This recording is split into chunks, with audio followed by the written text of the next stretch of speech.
الرحمن الرحیم وما كان لنفس ان تموت الا باذن اللہ کتابا معجلا ومن يرد ثواب الدنیا نؤتہ منہا ومن يريد ثواب الآخرة نؤتہ منہا وسنجزی الشاکرین صدق اللہ مولانا العظیم ان اللہ وملائکتہ یصلون علی النبی یا ایھا الذین آمنوا صلوا علیہ وسلموا تسلیما اللہم صل علی سیدنا و مولانا محمد وعلی آل سیدنا و مولانا محمد وبارک وسلم وصلی علیہ الصلاۃ والسلام علیک یا سیدی یا رسول اللہ صلاۃ والسلام علیک یا سیدی یا حبیب اللہ صلاۃ والسلام علیک یا سیدی یا شفیع المذنبین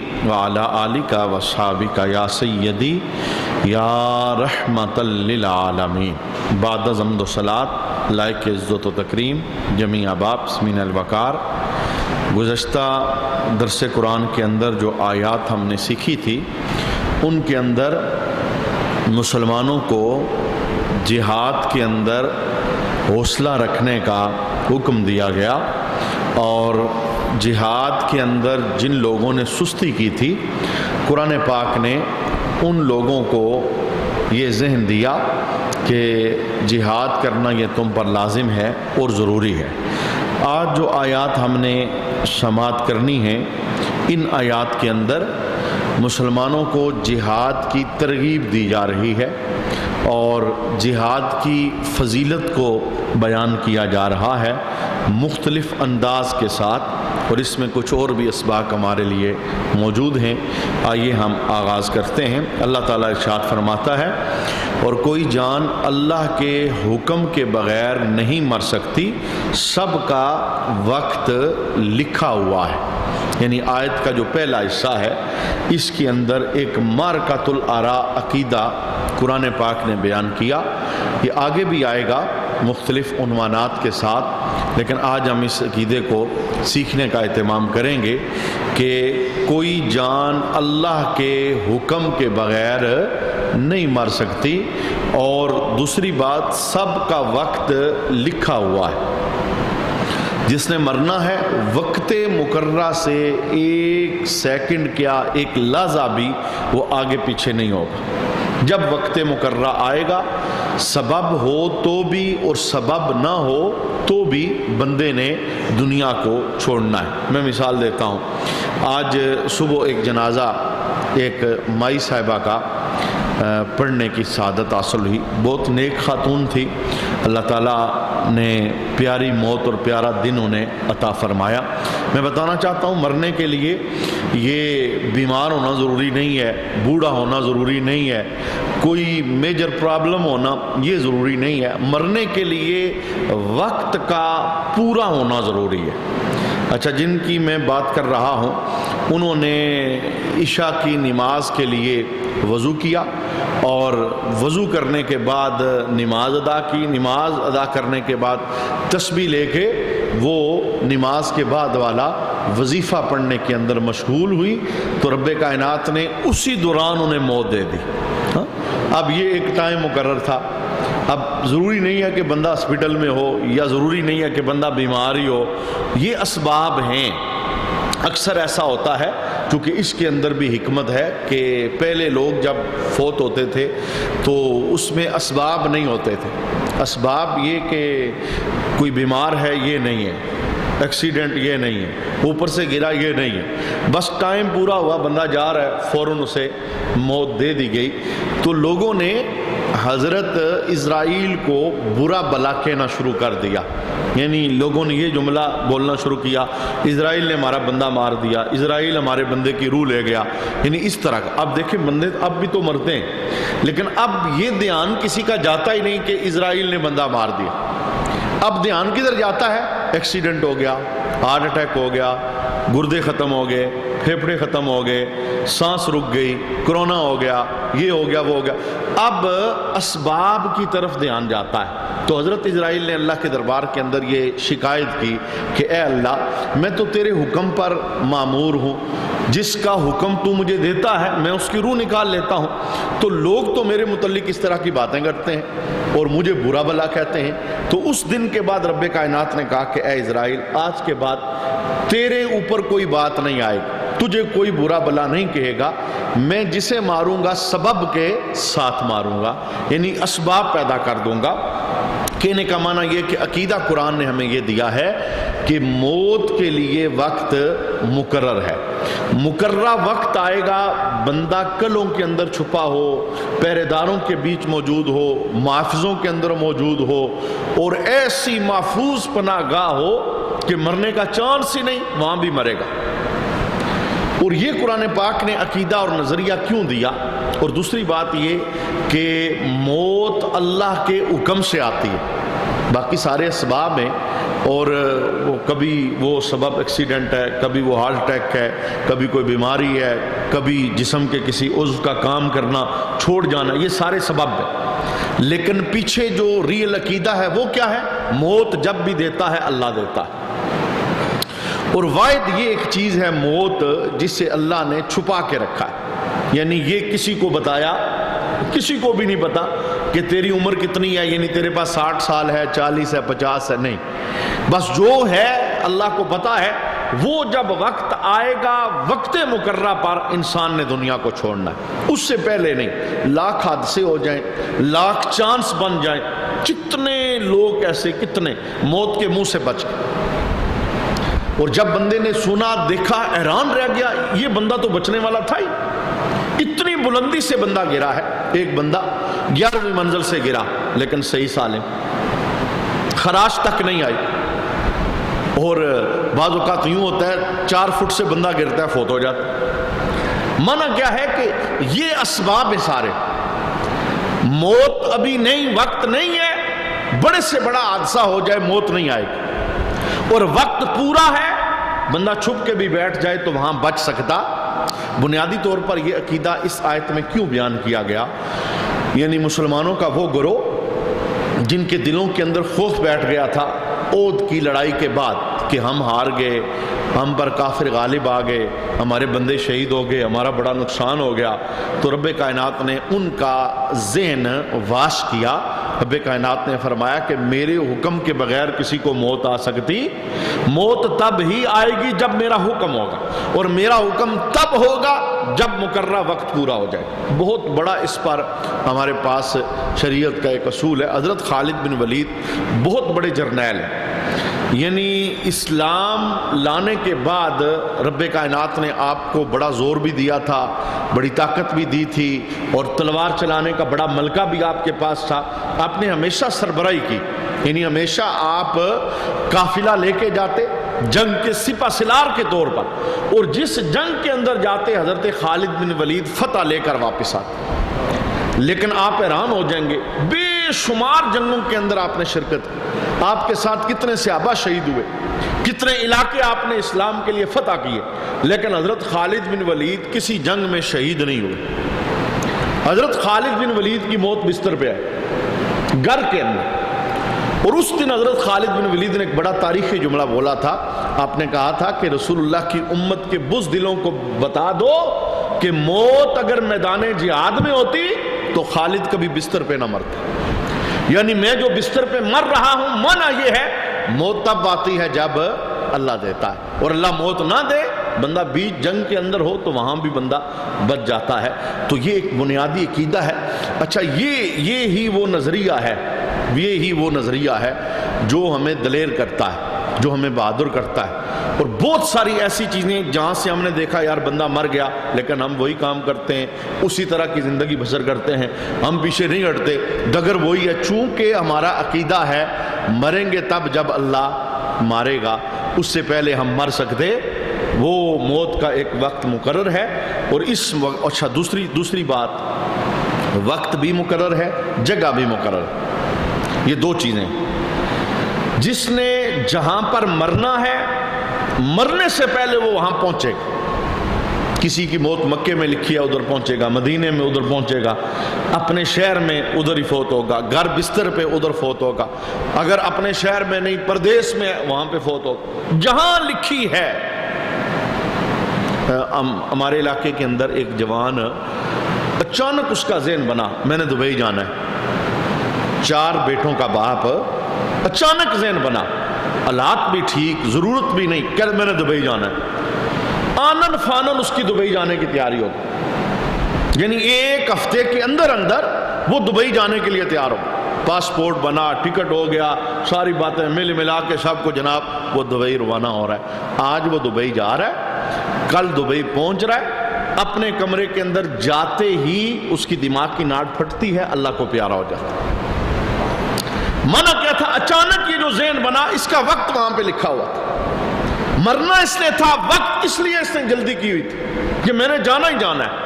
بھائی پوچھ رہے تھے تجھے مسئلہ کیا؟ بس میں نے جانا ہے، مجھے دوست نے بلایا، میں نے جانا ہے۔ بس بالکل اسی طرح حضرت سلیمان پیغمبر آپ کے دور کے اندر ایک مرتبہ ملک الموت آپ کے پاس آئے، اکثر آتے تھے، چونکہ حضرت سلیمان پیغمبر کی عواؤں پر حکومت تھی، پرندوں پر حکومت تھی، بے شمار چیزوں کا رب نے آپ کو حاکم بنایا تھا، یہ چیزیں آپ کے لیے مسخر تھے۔ تو ایک مرتبہ حضرت سلیمان پیغمبر تشریف فرما تھے تو ملک الموت آگے، حضرت اسرائیل انسانی صورت کے اندر آپ کے پاس آ کے بیٹھے، ایک بندہ بیٹھا ہوا، تو حضرت اسرائیل نے اس بندے کو گور کے دیکھا، تو جس وقت محفل ختم ہوئی حضرت اسرائیل تشریف لے گئے، تو اس بندے نے حضرت سلیمان پیغمبر سے پوچھا کہ یہ کون تھا؟ یہ بڑے غصے اور جلال سے گور کے مجھے دیکھ رہا تھا، کہا یہ اسرائیل ہے، موت کا فرشتہ۔ اب اس بندے نے کہا کہ اے سلیمان نبی، مجھے تو ان سے بڑا ڈر لگتا ہے، یہ تو مجھے ایسے دیکھ رہے تھے جیسے یہ میری روح نکال لیں گے، میں یہاں نہیں رہنا چاہتا، چونکہ آپ کی حکومت عواؤں پر ہے، آپ عوا کو حکم دیں، میں ہند میں جانا چاہتا ہوں۔ یعنی اپنی طرف سے اس نے سیف سائیڈ لی، میں اتنے دور چلا جاؤں، یہاں تو حضرت اسرائیل کا روز آنا جانا ہے حضرت سلیمان پیغمبر کے پاس، میں اتنے دور چلا جاؤں، وہاں تو اسرائیل آتے بھی نہیں۔ یہ سوچ کر اس بندے نے حضرت سلیمان پیغمبر کے دربار کے اندر یہ عرضی پیش کی، چونکہ آپ کی عوام پہ حکومت تھی۔ حضرت سلیمان پیغمبر نے عوا کو حکم دیا، بھائی اس بندے کو اڑا کے لے جا۔ عوا نے اس بندے کو اڑایا، ہند کی سرزمین پہ اسے ڈال دیا۔ دوسرے دن حضرت اسرائیل پھر آ گئے حضرت سلیمان پیغمبر کے دربار کے اندر، تو آپ نے پوچھا کہ اے اسرائیل، آپ نے کل ایک بندے کو بڑا گور کے دیکھا، وہ بڑا ڈر گیا تھا۔ گورنے کی میں وجہ پوچھنا چاہتا ہوں کہ اس بندے کو آپ نے گور کے کیوں دیکھا اور اتنی وحشت اس سے آگے، اتنا خوف آ گیا؟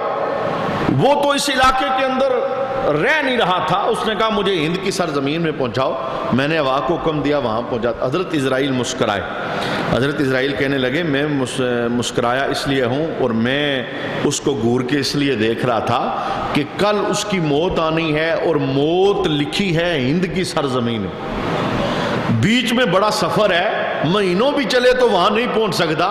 میں حیران اس بات پہ تھا کہ بندہ میں نے وہاں پہ مارنا ہے، روح ادھر لینی ہے، یہ بیٹھا ہے آپ کے پاس، یہ وہاں پہنچے گا کیسے؟ تو اس نے وہاں پہنچنے کے لیے اہتمام خود کیا۔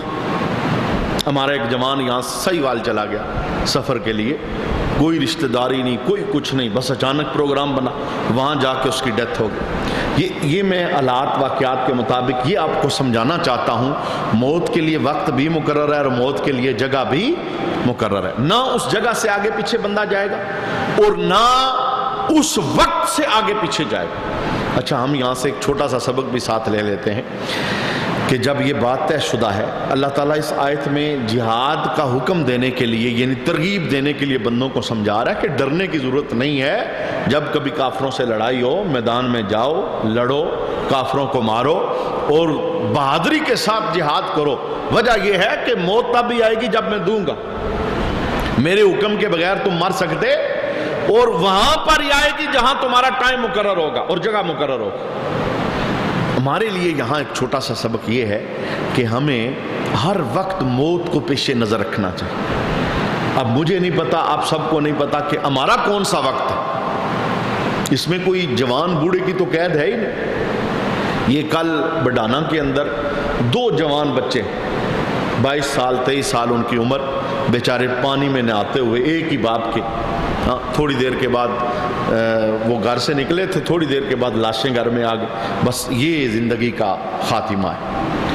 انسان کی زندگی کا کون سا دن آخری دن ہے اسے نہیں پتا، لہٰذا ہر دم بندے کو موت کے لیے تیار رہنا چاہیے. یہ وسوسہ شیطان کا ہے، تیرے پاس ٹائم بڑا ہے، اوے ابھی تو تیری عمر ہے، تجھے بیماری کوئی نہیں، تیرے بچے چھوٹے ہیں، ابھی بچے بڑے ہوں گے، تو نے تو یہ کرنا ہے، تو نے وہ کرنا ہے. یہ سارے کام نہ بھی ہوئے، ٹائم پورا ہوا تو ہم نے دنیا کو چھوڑنا ہے. تو لہٰذا قرآن کی اس آیت کو پیش نظر رکھتے ہوئے ہمیں ہر دم موت کی تیاری کے اندر مشغول رہنا چاہیے. یہی وجہ ہے اما عائشہ صدیقہ رضی اللہ تعالی عنہا روایت کرتی ہیں، آقا حضور رحمت عالم صلی اللہ علیہ وسلم نے ارشاد فرمایا کہ جو بندہ 24 گھنٹے میں 20 مرتبہ اپنی موت کو یاد کرتا ہے، اللہ اسے شہادت کی موت عطا فرمائے. یہ یاد کرنے کا معنی یہ نہیں کہ تسبیح لے کے 20 بار کہے میں نے مرنا ہے، میں نے مرنا ہے. یاد کرنے کا معنی یہ ہے کہ موت کو پیش نظر رکھ کے تیاری کرتا ہے.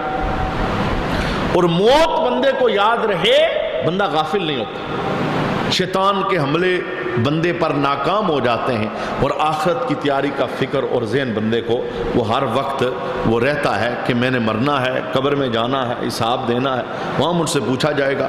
تو ان چیزوں کی تیاری کے لیے ذہن بنتا ہے. تو یہ عقیدہ راسخ ہمیں کرنا چاہیے، اور راسخ کرنے کے بعد پھر اس عقیدے کے مطابق ہمیں تیاری کرنی چاہیے کہ موت اچانک آئے گی، رب کے حکم سے آئے گی، وقت مقررہ ہوگا، تو اس سے پیچھے اور آگے ہم نہیں ہو سکتے. اسی پر میں ایک عقیدے کا جملہ بول دیتا ہوں. ہماری عورتیں جب کوئی جوان فوت ہو جاتا ہے تو جوانوں کے فوت ہو جانے کے بعد یقیناً جوان موت بہت شدید موت ہوتی ہے. یعنی جو اچانک دنیا سے جاتا ہے تو جو اس کے پیچھے رہ جانے والے لوگ ہیں، رشتہ دار ہیں، ماں باپ ہیں، بہن بھائی ہیں، دیگر جو قریبی ہیں، وہ جس قبر سے گزرے انہیں پتہ ہوتا ہے.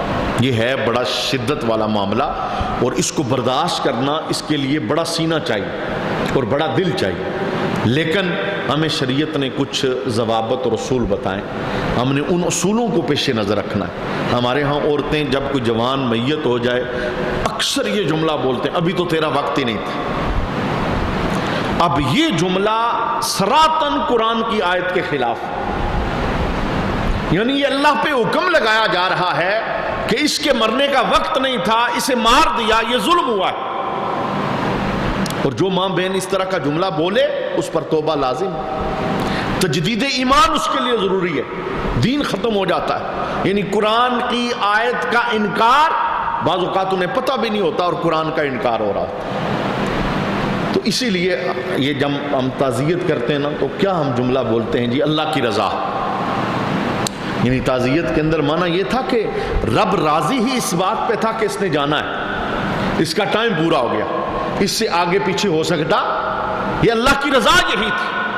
تو یہ کہنا اس کا وقت نہیں تھا، اس کی ابھی شادی نہیں ہوئی، یہ تو جوان تھا، اس نے ابھی دیکھا ہی کیا تھا، یہ سارے جملے یہ مذہب کے خلاف ہیں، صبر کے خلاف ہیں اور شریعت کی ناراضگی کا سبب بنتے. اور بعض لوگ یعنی جوان موت ہو جائے، عورتیں خاص کر کے سمجھانے سے سمجھتی نہیں، وہ ماتم بین کرتے ہوئے مخصوص جملے انہوں نے رٹے ہوتے ہیں اور وہ پوری لے اور طرز کے اندر ان جملوں کو بولتی ہیں، اور بعض اوقات وہ جملے کفر تک پہنچا دیتے ہیں.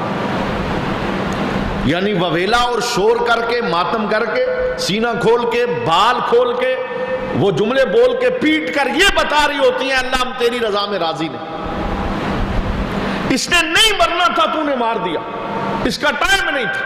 یعنی ان کا معنی مفہوم یہ ہوتا ہے. تو یہ آیت ہمیں ماؤں بہنوں کو بھی پڑھانی چاہیے، بیویوں کو سمجھانی چاہیے، چونکہ جب موت ہو جاتی ہے نا کسی گھر کے اندر سمجھانے کا وہ ٹائم نہیں ہوتا، اور اس وقت کوئی سمجھتا بھی نہیں، سمجھانے کا ٹائم پہلا ہے.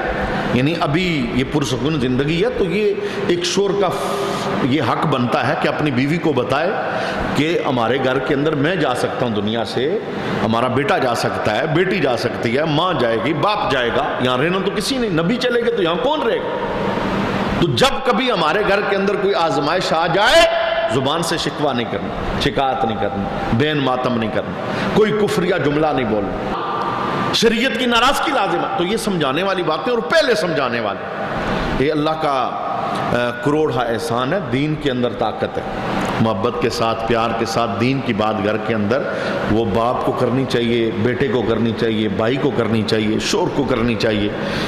خطیب کی ڈیوٹی تو یہ مسجد کے حال تک ہے، یہاں جو آئے گا یہ اسے سنائے گا، یا میڈیا کے ذریعے جہاں تک آواز چلی گئی، لیکن ہر گھر کے اندر ہر بندے کی ڈیوٹی بنتی ہے کہ وہ ان امور کے اوپر لوگوں کو سمجھائے۔ یہ جس وقت جوان پہ فوت ہو جاتا ہے گلے میں ہار ڈال دیتے ہیں، سرخ چادریں ڈال دیتے ہیں، وہ شادی والا کلر، یہ سارا کچھ اللہ کی رضا کے خلاف ہے۔ یعنی یہ اعلان ہو رہا ہوتا ہے دوسرے لفظوں کے اندر کہ اس کا ٹائم نہیں تھا، اس کا ٹائم تو یہ دوسرا تھا جو ہم کر رہے ہیں، اسے مار دیا گیا یا اس کی موت آ گئی۔ اللہ تعالیٰ اپنا حفظ و امان عطا فرمائے اور ہمیں عقیدوں کی اصلاح کی اللہ توفیق عطا فرمائے۔ قرآن سیکھنے کا معنی اور مقصد یہ ہے، قرآن ہماری رہنمائی کرتا ہے اور ہمیں اس طرح اللہ اپنے دربار کے اندر ستھرا کرنا چاہتا ہے تاکہ عقیدے کی جتنی غلاظتیں ہیں وہ ختم ہو جائیں، رب کی ذات پر ہمارا عقیدہ محکم ہو جائے۔ اچھا، رب کائنات نے اس آیت کے پہلے حصے کے اندر یہ جملہ ارشاد فرمایا کہ کوئی جان اللہ کے حکم کے بغیر نہیں مر سکتی، سب کا وقت لکھا ہوا ہے۔ اور آیت کے دوسرے حصے کے اندر دو گروہوں کا تذکرہ کیا، سنیے کون کون سے۔ اللہ فرماتا ہے وَمَن يُرِدْ ثَوَابَ الدُّنْيَا، جو دنیا کا انعام چاہتا ہے ہم اسے دنیا کا کچھ انعام دے دیں گے۔ کچھ لوگ ہوتے ہیں جن کی طلب خالی دنیا ہے، یعنی ان کی طلب نیت ارادے میں دین ہے ہی نہیں، صبح سے لے کے شام تک، شام سے لے کے اگلے دن تک دنیا دنیا دنیا دنیا اور بس دنیا۔ تو قرآن پاک نے بڑے واضح لفظوں کے اندر کہا کہ جو دنیا چاہتا ہے ہم دنیا دیں گے۔ دنیا تو اتنی ذلیل چیز ہے، رب نے کافروں کو بھی دی، اور قرآن کے اندر اللہ ارشاد فرماتا ہے کہ دنیا کی حیثیت میرے دربار میں مچھر کے پر جتنی بھی نہیں، یعنی یہ کوئی قابل توجہ چیز نہیں ہے، یہ تو اتنی ویلیو والی چیز ہے کہ میں کافروں کو بھی دے رہا ہوں۔ تو رب کائنات نے فرمایا کہ جس بندے کا ارادہ یہ ہے دنیا چاہتا ہے ہم اسے کچھ دنیا دے دیں گے۔ اور دوسرا جملہ اللہ ارشاد فرماتا ہے کہ جو آخرت کا انعام چاہتا ہے ہم اسے آخرت کا انعام بھی عطا فرمائیں گے، اور ان قریب ہم شکر ادا کرنے والوں کو صلہ عطا کریں گے۔ اب یہ دیکھیے دو چیزیں ہیں، ایک بندہ دکان پہ بیٹھتا ہے تو اس کی نیت ارادے کے اندر دنیا ہے، میں کاروبار کی بات کرتا ہوں، نیت ارادے میں دنیا ہے، مجھے کمائی چاہیے، میں نے پلازا بنانا ہے، میں نے گاڑی لینی، میں نے مکان، میں نے بچوں کی شادی کرنی، میں نے سٹیٹس بلند کرنا ہے، میں نے مقام، یہ اس کے ارادوں میں ہے، اب اسے مل رہا ہے، وہ جتنی محنت کر رہا ہے اس کے مطابق سے دیا جا رہا ہے۔ ایک بندہ دکان میں بیٹھتا ہے، اس کی نیت بدلتی ہے، کیا میں حلال کماؤں گا، میں دھوکہ نہیں دوں گا، میں حقداروں کا حق ادا کروں گا، میں بیوی بچوں پر حلال مال خرچ کروں گا، میں بیوی بچوں کے لیے اتنا چھوڑوں گا کہ میرے بعد وہ محتاج نہ ہو۔ اسی طرح اس کی ارادوں کے اندر ہے جب تک میں کاروبار میں ہوں میں اس کا حق ادا کروں گا جو اللہ کا بنتا ہے۔ اب یہ بندہ کاروبار تو دنیا میں کر رہا ہے کیونکہ نیت بدلی ہے، نیت پر اسے اللہ آخرت کا اجر اور ثواب بھی عطا فرمائے۔ تمام اعمال کی بنیاد نیت، بخاری کی پہلی حدیث انما الاعمال بالنیات، عملوں کا دار و مدار نیتوں پر، اور دوسری حدیث نیت المومن خیر من عملہ، بندہ مومن کی نیت اس کے عمل سے بہتر ہوتی ہے۔ تو لہٰذا کوئی کام بھی کریں اس کے اندر اچھا پہلو ہوتا ہے تو وہ اچھا پہلو اسے نیت کے اندر شمار کریں۔ اس کا فائدہ کیا ہوگا؟ اس کا فائدہ یہ ہے وہ کام تو ہو جائے گا لیکن ساتھ اللہ ثواب اور اجر بھی عطا فرمائے، آخرت بھی بن دے۔ ہر دنیاوی کام کے اندر دو پہلو، صرف نیت دنیا کی ہے، خالی دنیا ملے گی، اجر ثواب نہیں، آخرت میں کوئی حصہ نہیں۔ اور اگر دنیاوی کام بھی بندہ کوئی کر رہا ہے، نیت آخرت اور ثواب کی ہے، اجر کی ہے، وہ دنیاوی کام بھی ہو جائے گا، ساتھ اللہ اجر اور ثواب بھی عطا فرمائے گا۔ تو لہٰذا نیتوں کی اصلاح کی ضرورت ہے اور نیتوں پر پیرا لگانے کی ضرورت ہے، اپنی نیتوں کو خالص کرنا کہ میرا جو کام بھی ہے وہ مخلص اللہ کی رضا کے لیے ہونا چاہیے، اجر ثواب کمانے کے لیے ہونا چاہیے، کیونکہ اگر نیت کے اندر خالی دنیا آئے گی تو خالی دنیا ہی ملے گی، دین کا کوئی حصہ نہیں۔ اور اگر نیت کے اندر دین آئے گا، قبر آئے گی، قیامت آئے گی، آخرت آئے گی، تو دنیا خود بخود اللہ عطا فرمائے، کیونکہ یہ تو ایسی چیز ہے جو کافروں کو بھی اللہ اللہ دے رہا ہے۔ ہم اللہ کے دربار کے اندر التجا اور دعا کرتے ہیں، اللہ تعالی ہم سب کو عمل کی توفیق عطا فرمائے، اور قرآن پاک کا یہ پیغام ہم نے سنا ہے، اس پیغام کا فیضان اللہ ہماری عملی زندگی میں ہمیں نصیب فرمائے، اور مرنے سے پہلے اللہ ہمیں موت کی تیاری کی سعادت عطا فرمائے۔ وما علینا الا